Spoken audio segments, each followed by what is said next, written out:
Bonjour à tous. Bonjour. Donc aujourd'hui, on va vous présenter avec Lisa l'hypnose régressive ésotérique. Alors nous, on n'appelle pas ça comme ça, on appelle ça de l'hypnose régressive ésotérique et systémique. Et on va vous expliquer un petit peu par la suite pourquoi on a rajouté le mot systémique à nos sessions. Donc qu'est-ce que c'est l'hypnose régressive ésotérique? Déjà, j'aimerais bien faire une petite aparté par rapport à la différence qu'il peut y avoir avec une hypnose ericksonienne, universelle ou spirituelle. L'hypnose ericksonienne, c'est la personne qui va être sous hypnose. On va lui induire une induction hypnotique et des suggestions hypnotiques pour aller retravailler directement à la source sa problématique. L'hypnose spirituelle, on va un peu plus être dans la visualisation. La personne, elle va être dans un état de transe hypnotique. On va ouvrir son subconscient et on va lui permettre d'aller voyager à la source de sa problématique. Donc peut-être aller dans des vies antérieures, aller voyager auprès de son enfant intérieur ou peut-être aller visiter ses annales akashiques, etc. L'hypnose régressive, ésotérique et systémique, c'est une hypnose où là, vous n'êtes pas en état d'hypnose. C'est le télépathe, donc là, je vous présente Lisa, ma télépathe, qui fait de l'hypnose régressive avec moi et on vous propose des prestations en individuel. Donc, lors de ces prestations, Lisa, elle est amenée à être télépathe et moi, je suis opératrice. Donc, lors de la session, nous sommes trois. Vous-même, Lisa et moi-même. Moi, je vais guider la session. Et Lisa, son but, c'est d'être connectée à la partie subliminale, à votre subconscient. Avant de vous incarner sur Terre, cette partie subtile va déposer une partie d'elle-même sur Terre pour expérimenter la matière, hein, si on peut dire ça comme ça. Et en fin de compte, cette partie subtile, elle va et elle vient dans notre corps et elle est censée être notre partenaire, un petit peu pour protéger notre corps physique. Donc, le but de cette session, en premier lieu, ça va être de se connecter à cette partie subtile. C'est celle qui vous connaît le mieux. Et on va aller directement travailler à la source chacune de vos problématiques. On va créer un scan. Donc là, je vais laisser Lisa expliquer un petit peu comment elle crée son scan. C'est moi qui lui induis et qui la guide, mais c'est elle qui forme un petit peu la partie subtile à scanner les corps. On va y venir parce qu'on ne scanne pas que la partie subtile et à aller à la source de chacune de vos problématiques, vos états d'être ou des problèmes d'ordre émotionnel. Comme le disait Charlène, moi, une fois que je suis en hypnose, je vais me connecter à votre partie subtile directement, donc au subconscient. Mm. Et en fait, ce subconscient, au fur et à mesure qu'il vit, et en réalité dès l'incarnation, va avoir des pollutions sur lui, donc des pollutions énergétiques, des énergies basses. Ça peut être des interférences, donc on viendra sur ce que c'est tout à l'heure, des entités, mais aussi des mémoires de vie antérieure, etc.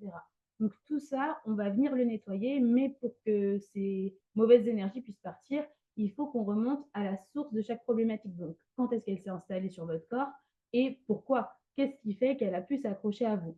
Une fois que tout ça s'est vu et que c'est résolu, on peut la faire partir par un voile d'oubli pour qu'elle oublie votre âme et qu'elle ne revienne pas vous embêter. Une fois que la partie subtile elle est entièrement nettoyée, on va déjà tout au long de la session lui apprendre à faire partir ses énergies, à se protéger, etc. Et on va ensuite aller faire un scan des différents corps. Donc on dit qu'on a 7 corps énergétiques en tout dans le subtil, donc au monde qu'on ne perçoit pas à l'œil nu.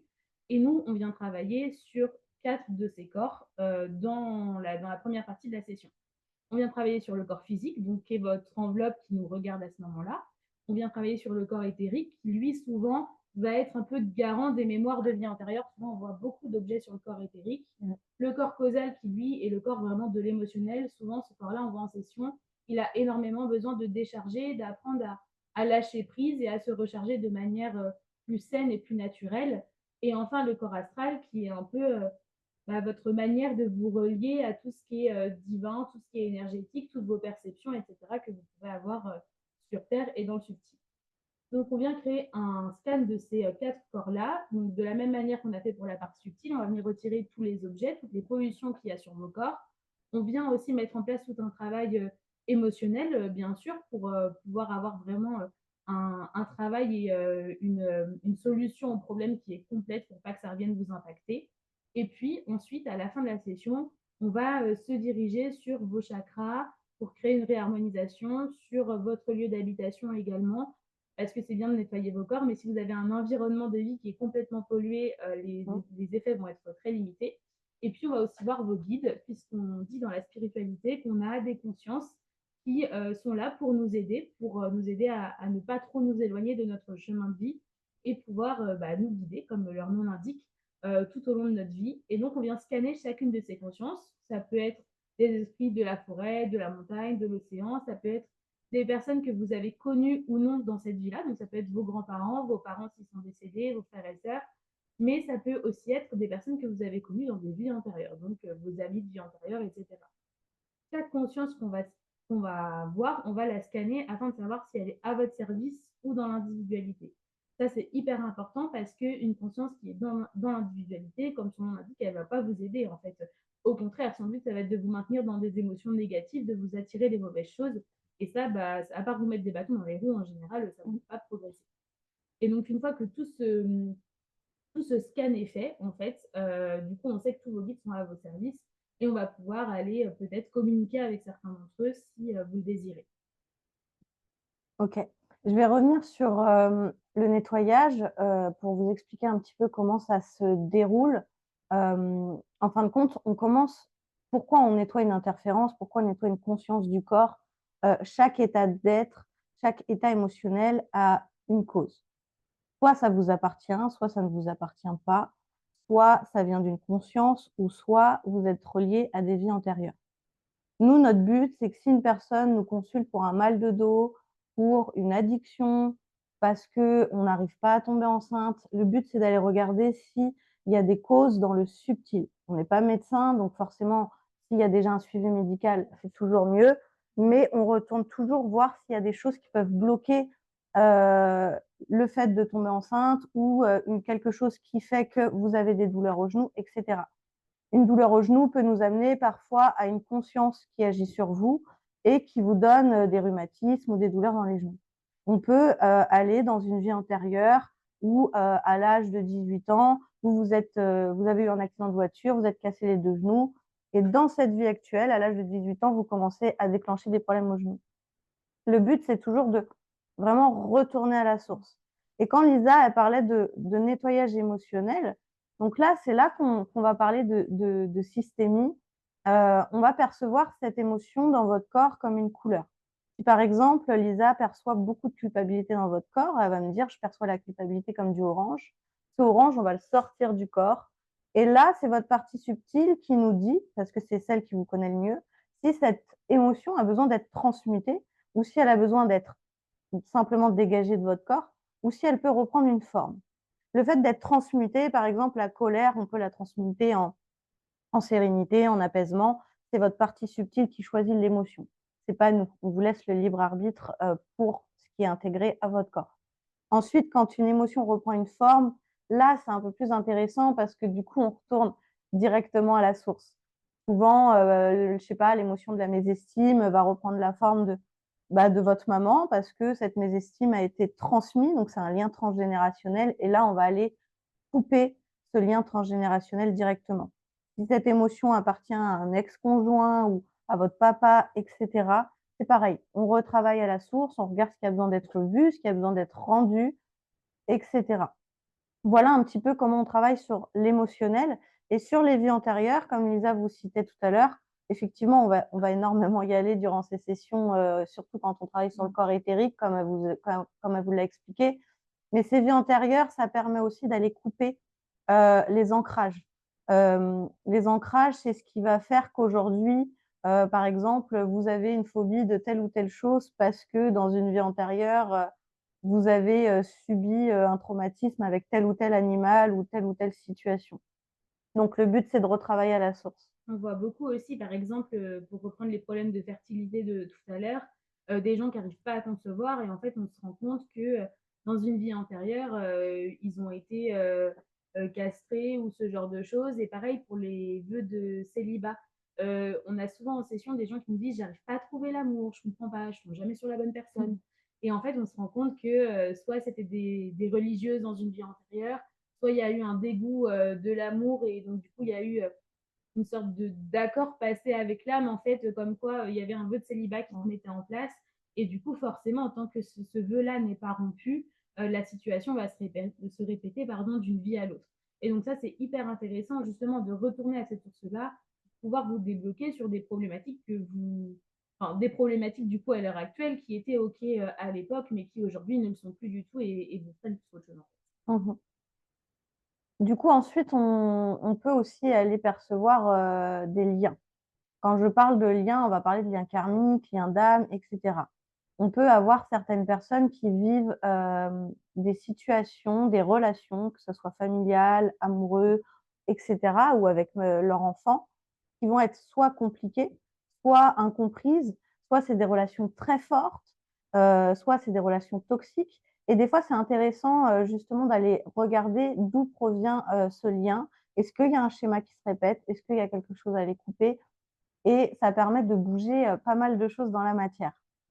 J'aimerais aussi revenir sur l'explication des consciences et des interférences, parce que c'est quand même une base dans nos sessions. Je vous explique qu'une entité, selon nous, c'est des mots, hein, je précise, c'est des mots qu'on met dessus. On a tous dans le spirituel une manière de travailler qui se rejoint, mais des fois, il y a des mots qui diffèrent. Pour moi, il n'y a pas d'importance. Je vous explique ce que veut dire pour nous une entité. Pour nous, une entité, on la nomme comme une entité parce qu'elle n'est pas passée en lumière. Et une âme, on va la citer comme ça parce qu'elle est errante, mais elle souhaite passer en lumière. Nous, avec Lisa, ça nous permet de différencier une entité un petit peu néfaste d'une âme qui, elle, est errante et a envie de passer en lumière. L'entité, elle va vraiment vibrer bas et s'accrocher à vous et vous apporter en fait des émotions ou des impacts négatifs, alors qu'une âme, pas forcément, en fait, elle a juste besoin d'aide. Oui. Après, une âme, si elle gravite sur vos plans ou dans votre maison, elle va quand même se nourrir de votre énergie. Ça sera peut-être inconscient, mais ça reste quelque chose de néfaste, même si une âme reste trop longtemps à côté de vous.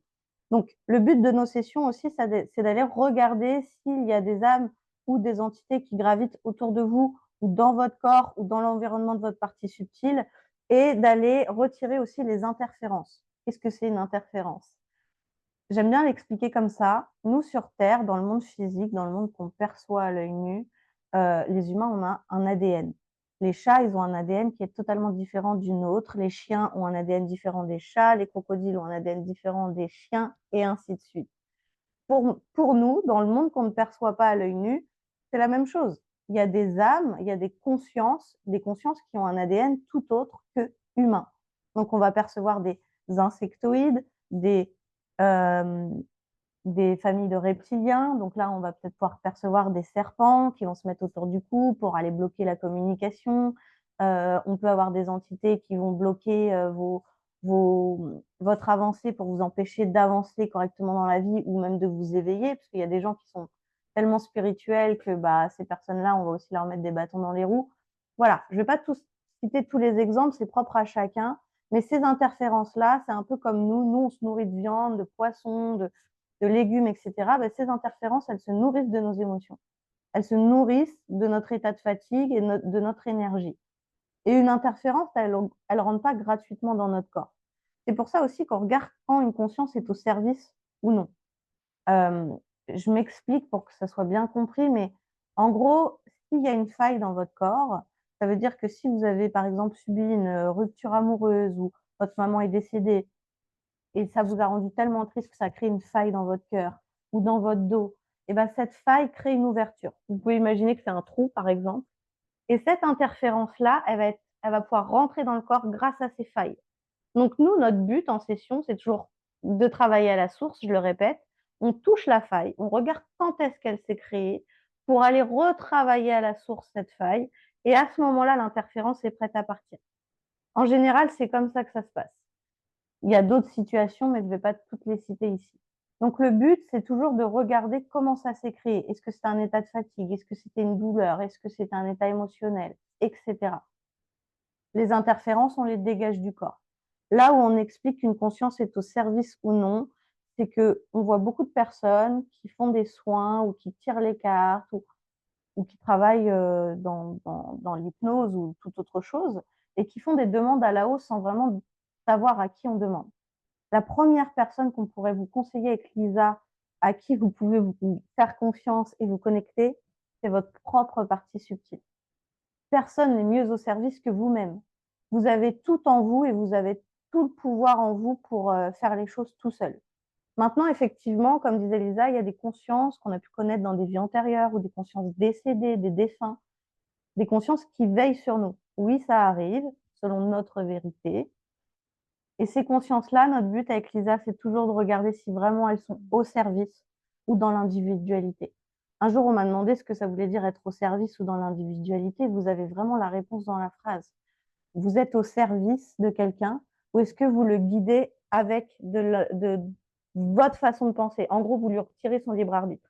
Et si ça, c'est même si vous avez un ange devant vous qui n'est pas au service, elle devient une interférence. Donc, même un insectoïde peut se faire passer pour un ange. Donc, nous, notre but, c'est toujours de bien scanner l'ADN, scanner si la conscience est au service ou non. Et qu'est-ce qu'elle vient vous montrer? Parce qu'on ne retire pas une interférence comme ça. Moi, j'ai déjà eu un serpent dans le bras, je me suis dit, va le retirer, on n'a pas le temps. Bah non, ça revenait, parce qu'en fait, il y a quelque chose qui avait besoin d'être vu.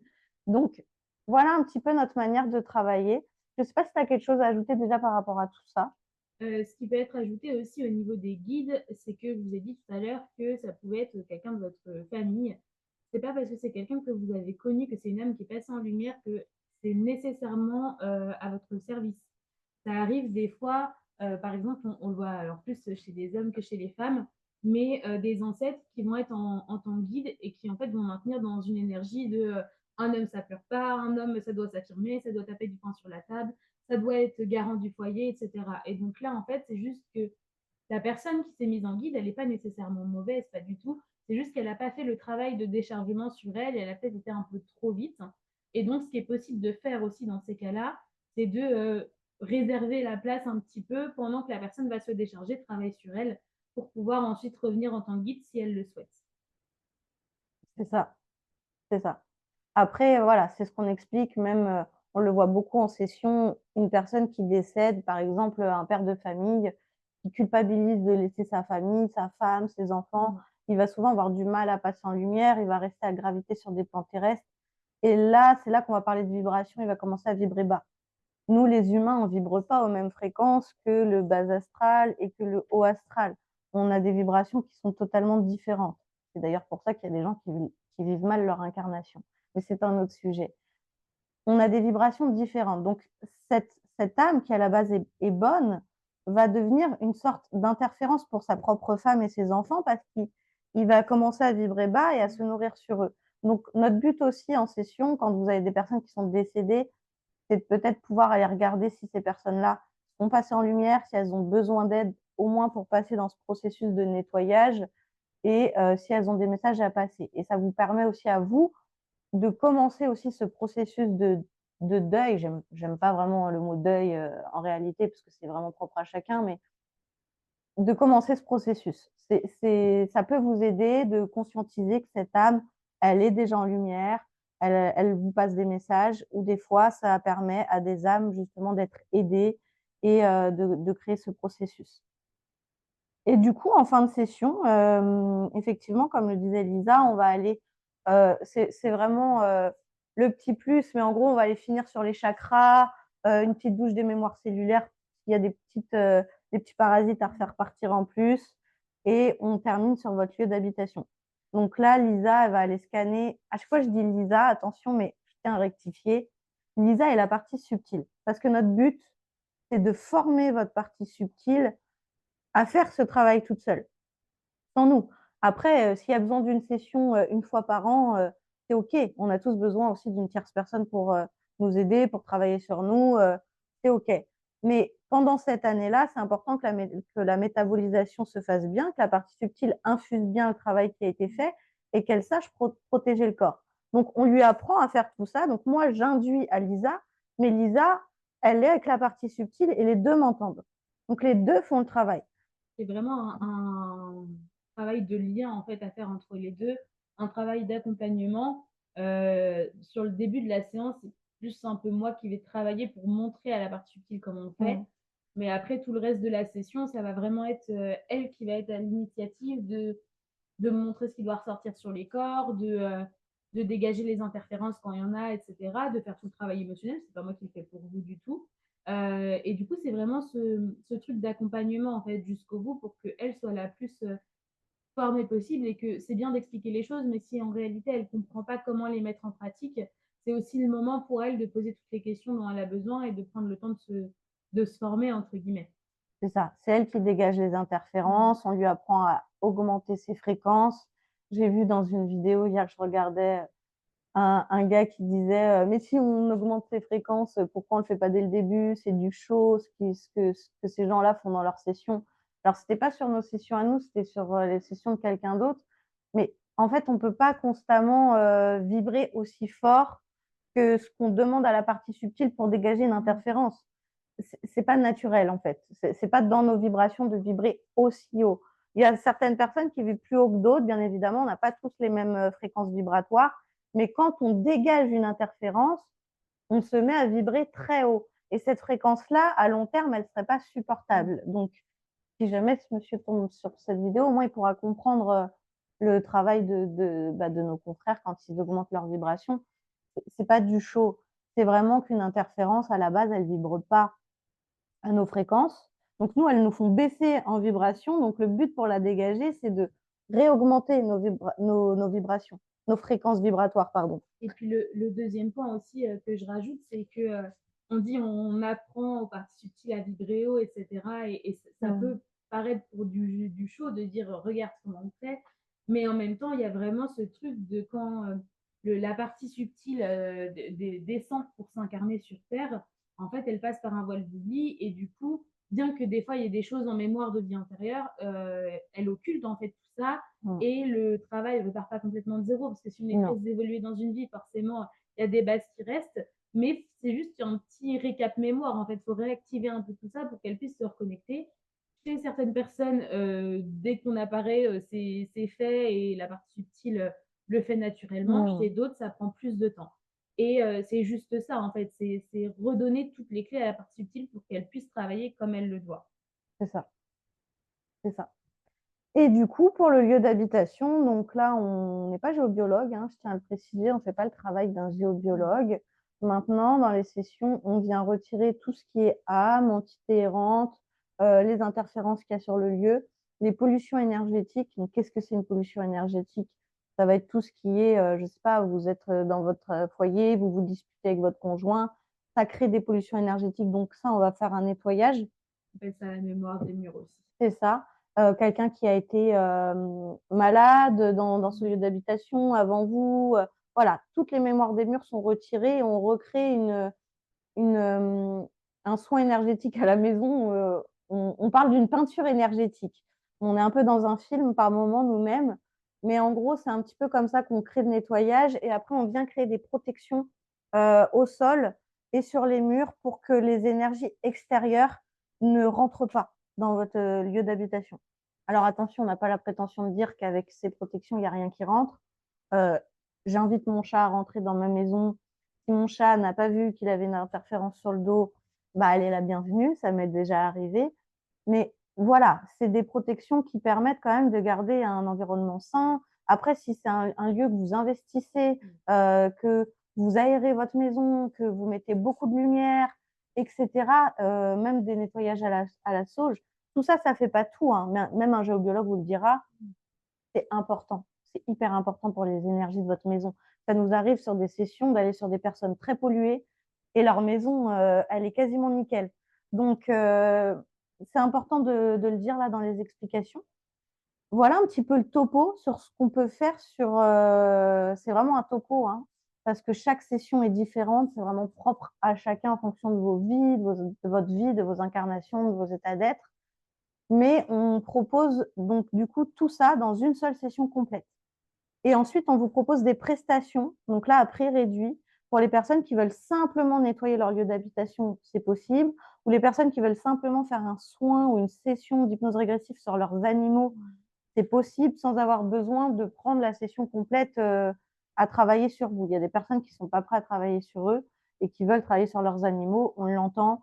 Donc, on a mis en place des prestations à prix réduit pour toutes ces petites choses. Des communications aussi. Si Oui, vous avez une personne de votre entourage qui est décédée récemment, vous voulez savoir si elle est passée en lumière ou avoir même si elle n'est pas décédée récemment, d'ailleurs même si c'est plusieurs années, pardon, mais avoir des messages, c'est quelque chose qui est possible. et aussi, sur alors, j'appelle ça les petites âmes, mais du coup, c'est les âmes de vos bébés qui sont pas encore, incarnés. Souvent, quand il y a un désir de grossesse, il y a une petite âme qui est autour de vous et donc du coup, c'est possible d'aller communiquer avec elle, savoir si elle a besoin de quelque chose, savoir, pourquoi elle vous a choisi, en tant que famille, voilà. Ça peut être des questions de curiosité, que nous, on peut aller, poser si vous le souhaitez, dans ces prestations, qui sont plus courtes du coup, mais à prix réduit. Voilà, c'est des prestations qui vraiment basées sur la curiosité. Mmh. Une personne qui a fait une session complète, en général, on lui a appris des choses sur elle, sur ses vies antérieures, et cetera. Ça arrive que quelques mois après, on conseille toujours de, même si c'est une session de curiosité et qu'on va pas travailler sur vous à proprement dit, on conseille toujours d'attendre un peu et de laisser quand même métaboliser. Déjà, à la base, une session d'hypnose régressive, nous, en général, on accepte une session tous les 8 mois ou tous les 12 mois. Mais vraiment, c'est conseillé d'attendre et de laisser métaboliser. Ça sert à rien de faire des sessions tous les 3-4 mois, vraiment. Pour expliquer un peu la métabolisation, en fait, ça va être toute l'assimilation, de votre subconscient, de tout ce qui s'est passé dans, enfin, via avec votre subconscient dans le corps et en fait, pour vous donner une image, c'est un peu Mmh. comme ça faisait un goutte à goutte parce que si on vous mettait tout directement dans le corps physique, il y aurait une overdose de tout ce travail et ça serait hyper, enfin, chamboulant énergétiquement, émotionnellement, et cetera. Donc il y a vraiment ce goutte à goutte qui se fait environ entre 6-8 à jusqu'à 12 mois pour certaines personnes et donc c'est pour ça que c'est important d'attendre. En fait, techniquement, on pourrait aller retravailler sur vous 2 mois après, mais c'est comme, si, vous, rouvriez une plaie qui est en train de cicatriser forcément, si vous attendez Non, pas la cicatrisation, ça ça va va pas avoir les mêmes effets, en ça fait. va Ça va pas faire bousculer le grand-chose. travail qui aura été fait. Mmh. Ça va plus bousculer le travail qui aura été fait. La métabolisation, elle sera pas faite. Comme a dit Lisa, je veux dire, vous allez à l'hôpital, vous faites une ablation de la thyroïde, vous sortez de l'hôpital, la cicatrisation, elle est pas là tout de suite. Il y a un temps. Donc là, quand on fait une session d'hypnose régressive, il faut le temps que le processus se fasse et que la partie subtile infuse tout le travail. Il y a et c'est propre à chacun. Encore une fois, nous, on dit 8 à 12 mois. Il y a des métabolisations qui se font en 6 Mmh. mois, il y en a d'autres en 8, il y en a d'autres en 12.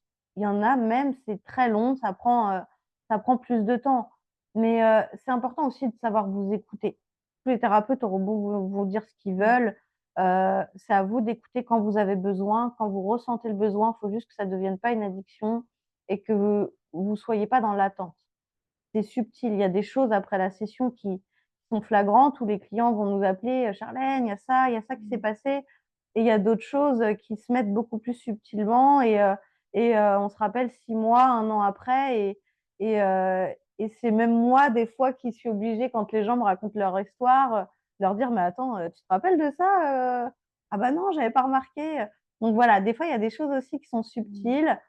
Ça dépend de tout ce que vous travaillez. Et il faut pas oublier, je vais terminer par ça, que j'aime bien prendre cet exemple, c'est comme si on était un oignon. Un oignon, ça a plusieurs couches. Souvent, on me dit: «Est-ce que j'ai besoin que d'une séance? Combien il me faut de séances?»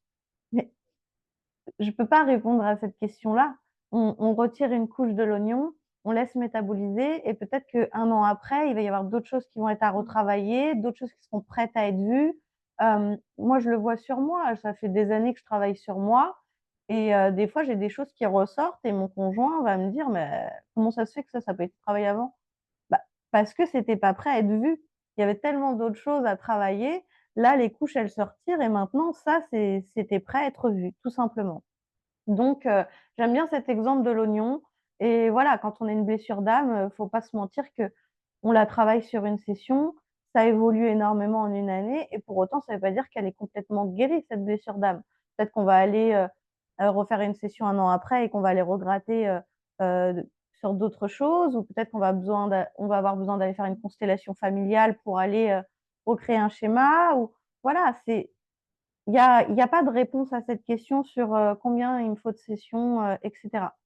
Ça dépend ce que vous venez travailler et il y a des choses en une seule séance, c'est réglé et il y a d'autres choses que vous allez peut-être travailler toute votre vie et c'est ça la vie, quoi. On travaille en permanence sur nous et on évolue en permanence. Voilà, je sais pas si tu as des choses à ajouter, moi je conclurai bien là-dessus. Et bah, ça me paraît pas mal, oui. Parfait.